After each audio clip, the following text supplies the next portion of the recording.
She's both a deplorable and adorable elections correspondent at the Federalist, Brianna Lyman. He went from headlocks to the ballot box. Mayor of Knox County, Tennessee, Glenn Jacobs. Black cats avoid crossing her path. New York Times bestselling author and Fox News contributor cat. He gives Halloween candy to every kid in case they're his. Former NWA World Champion and host of Planet Irish Podcast, Cyrus. Brianna, if the situation was reversed, this would be huge news. If this was a report by Democrats about an infirm Republican president, this would be everywhere. I know that sounds cliched, but do you think this will go anywhere? I am very hopeful about this going somewhere. And the reason being is the left has no escape route, right?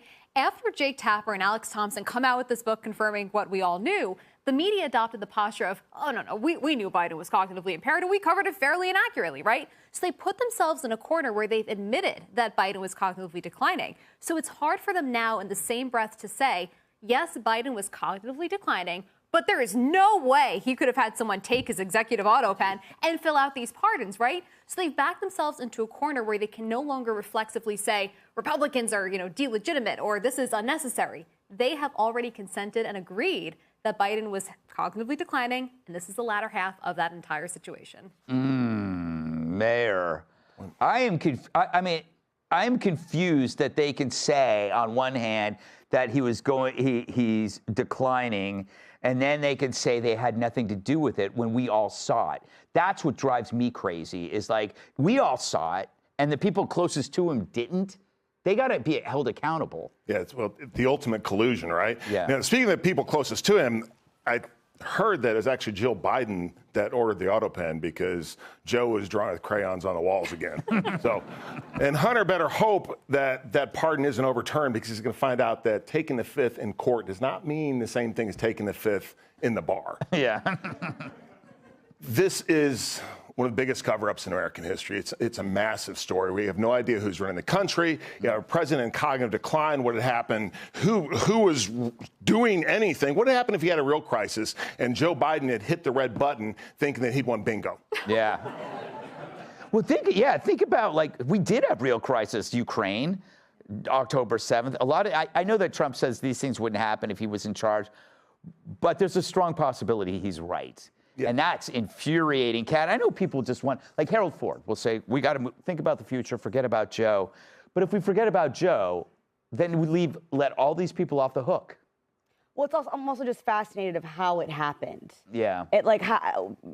It's crazy. And also, I've said this before, but I feel like no one ever says this, and I still want to know. I still don't really get the whole auto pen thing, because I feel like it's not that hard to sign stuff. Yeah. That's like, why was there an auto pen? You're supposed to do it for autographs. No, but that's like gotta be the easiest part of the job, is like going like that. Like, yeah.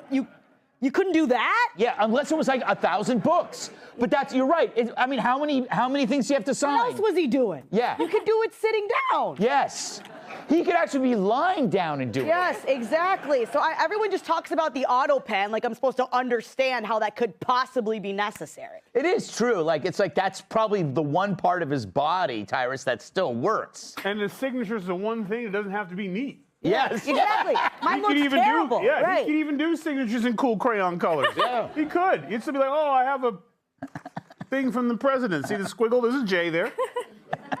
And Kat's 1,000% right. What else was he doing? You couldn't wake him up between naps. Here, sign here. But unfortunately, I don't think we're going to get much from it, because there's this little thing. A lot of the politicians involved in this, they had qualified immunity, and you have to get everyone to turn on each other. And what we're seeing is that they were very good at what they did. Like JPK. She's on this tour saying he was perfectly fine. He probably was, because I don't think she was ever in the same room as him. She got a notebook every day. Here, it's from the president. Maybe she got a phone call, and it was Hunter Biden with a napkin going, yeah, it's me. Just do this and do that. Oh, sorry, and they were catfishing her. Oh, my FaceTime's not working on my phone today, but I'll talk to you tomorrow. So I think she was probably talking to a Nigerian prince instead of talking to the president. I think they catfished her, and she's the gullible fool and the DEI hire. So she didn't question anything. Now she's out here in a book tour, and they're laughing at her because they're like, because I'd be like, you spoke to the president? And there's never the follow-up question. Do you guys ever take a photo together? Was there ever, because you would see like action photos of like Dana ducking the shoe as the president pointed and laughed back in the day. Yeah. You would see pictures of them working together at the desk, things like that. There's no evidence that they were ever in the same room together. That's right. Yeah, it's true. So I think they were very good at what they did, and it's continuing. And they're continuing the stuff. The people that were running the country are the same people now who are doing the things in the street, who are pushing the Mondanis, who are getting people to show up against ICE, and with the government shutdown, it's the same cast of characters. I think the reason why CBS is changing and the Washington Post are changing is because they realized they had to clean house after this. Because since the legacy media is not admitting that they colluded. They were in on it, yeah. Yeah, they were in on it. They're just saying, like, maybe we can get rid of everybody by putting Barry Weiss in charge of CBS. Those people will leave, and the Washington Post, everybody's leaving, rather than have to say we were the bad guys. That's what I think anyway. And you know what? I don't care if you're not laughing. Back at home, more unhinged, meaningless rhetoric from elected Democrats. Take a look. I wish people would look at the fact that you have a president of the United States who consistently is obsessing over 2 women of color that are members of the House. All right, we've got Jasmine Crockett's full rant coming up later in the show. But just to be clear, this kind of vitriol is nonstop from elected Democrats. They literally have nothing else to offer this country. Now, of course, the most frequent smears involve some kind of Nazi or Hitler comparison. But on MSDNC, a shocking display of gaslighting. Nicole Wallace and Illinois Governor J.B. Pritzker agreed. Democrats, they've never, ever made such vile comparisons that we made it all up. Take a look. I haven't suggested that Donald Trump is Hitler. I wouldn't say I don't that think any Democrat has. I actually, and I think it's a smear that they project back on to critics. I've never suggested that. I don't think any Democrat has. We're now reaching insane levels of total, complete dishonesty on the left. There's a disconnect from reality. Let's go back to the videotape. In fact, Governor Pritzker himself is constantly comparing the Trump administration to Nazi Germany. He does this almost every single week. We will remind him he must be suffering from Joe Biden-itis. Take a look. I studied the Holocaust. I helped to build a Holocaust museum. This is what happened in the early days of the Nazi regime in Germany. Everything that he has done has been tearing down constitutional democracy. And that's what happened in Nazi Germany. It doesn't take very long to tear apart a constitutional republic. Indeed, the Nazis did it in 53 days. And our democracy is almost as fragile. And we're seeing it right now. The dangers that we saw in Nazi Germany, especially in the earliest days of Nazi Germany, are the dangers that we need to react to now. People have criticized me for talking about the Nazi regime. It's the one I know most about because I helped to build a Holocaust museum. This is what happened. People's rights started getting taken away. People got accused of being immigrants. This is before the Holocaust really took place. There are lots of authoritarians that I could point to. It happens that I know best because I helped build a Holocaust museum sitting next to Holocaust survivors about what the Nazis did in those early years. No, I understand that. I'm not talking about the Holocaust. I'm talking about what they were doing, taking away people's rights, arresting people, asking them for papers. Early on in an authoritarian regime, wherever it is in the world throughout history, this is what happens. It's the beginning of something very bad for our country. Nah, he's never used Nazi comparisons at all. And it's not just Pritzker. Pretty much everyone in the Democratic Party loves to throw around Nazi references. Take a look.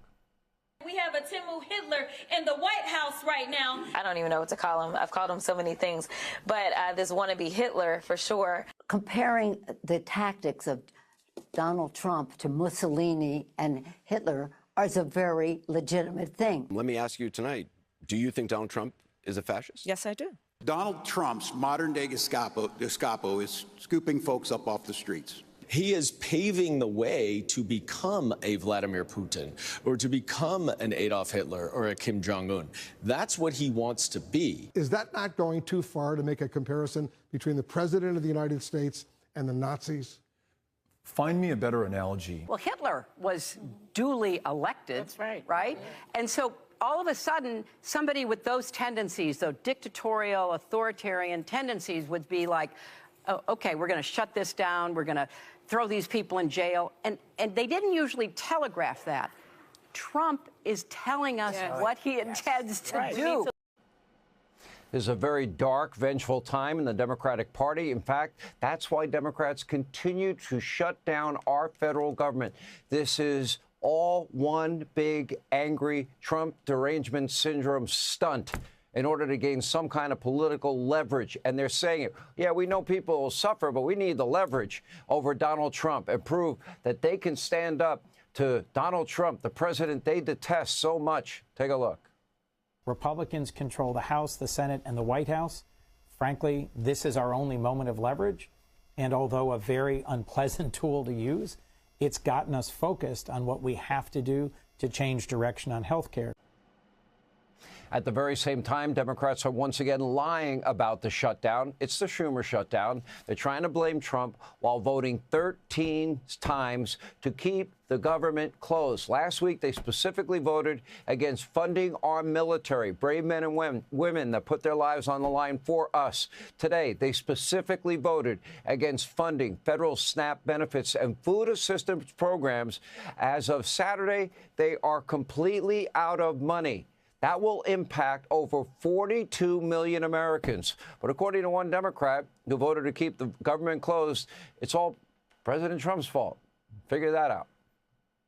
There's nothing stopping the Trump administration from making sure that every single one of the 42 million Americans, 16 million children, 8 million seniors, 4 million people with disabilities, 1.2 million veterans receive nutrition assistance in November. All right, the American people, they're not dumb. Everything will go back to normal if Democrats simply vote for a clean, nonpartisan, continuing resolution which funds the government at current levels. This is a crisis caused by the Democratic Party that said they were all against shutdowns. Schumer's whole career was against shutdowns. If Republicans, in fact, are actually surging in the polls as they are, well, let's take a look. 28 days into the shutdown, this isn't working for the Democrats. It's backfiring big time tonight. Take a look. Take a look here, the shift in net popularity versus pre-shutdown. When we're looking at the Republican Party overall, that brand actually up 2 points. That's within the margin of error, but clearly it hasn't dropped. Come over to this side of the screen. Look at the net approval ratings for Republicans in Congress.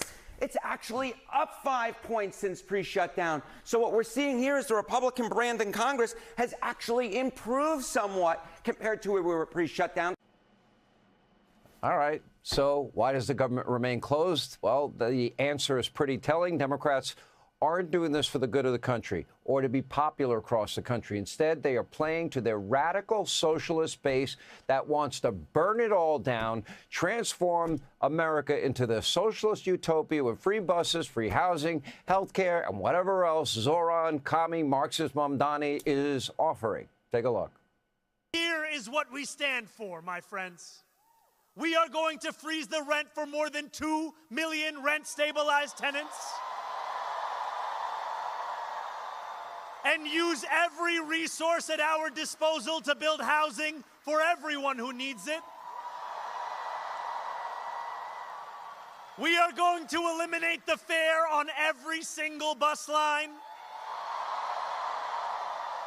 and make what are currently the slowest buses in the nation move around this city with ease. And we are going to create universal child care at no cost to parents. That is their new fearless leader. So let me get this straight. The party that wants everything to be free voted today to take away food benefits from 42 million Americans, including the sick, the elderly, and young children. Now, there's one thing that Comrade Marxist Mamdani doesn't want the government to pay for. That would be the police. There's one thing Mamdani doesn't want to have happen, and he doesn't even want the police. Send in the social workers. According to a vile 2023 anti-Semitic rant from Mamdani, the NYPD is actually, don't tell anybody, they're controlled by